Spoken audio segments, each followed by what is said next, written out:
Hi, I'm Suzie. 4 days ago, I built a nail with gel polish and cornstarch.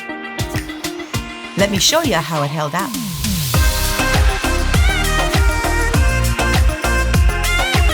Okay, so at your request, many of you were wondering about this. That's why I did this video. I'm certainly not advocating to replace your acrylic with cornstarch. Not at all.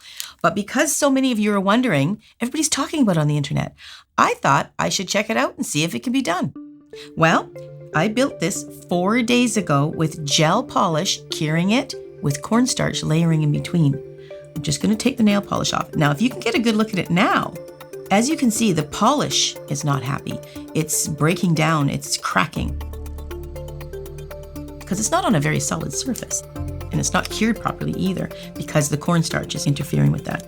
So let's just remove the polish off of there and take a really good look at this and see why it's not working.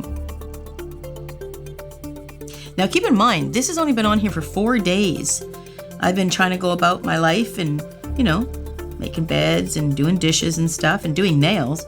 And you can see that it's just not holding up. Now you see, when I push the nail like that, I don't know if you guys can see. Do you see my blood supply, the pink part? When I do this, you can see it turn white.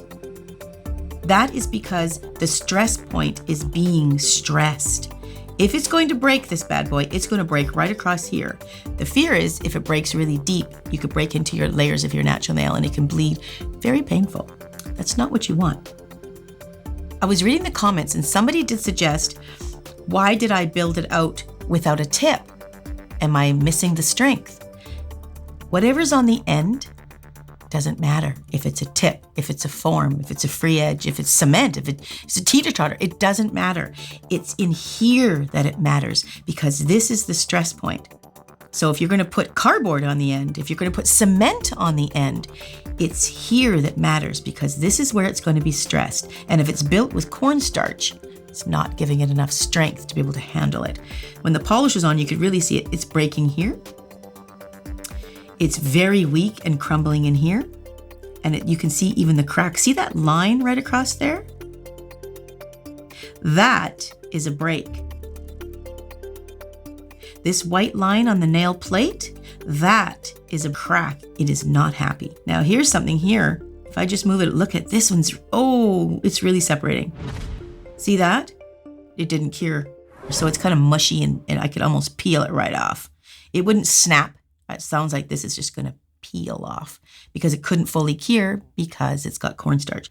That's why they design acrylic and gel perfectly because these products have to be soft enough to break so it doesn't damage our natural nail, and they have to be hard enough to be able to handle whatever we do in a day to not break. It's very scientifically specific to what we do in our day so it doesn't hurt us.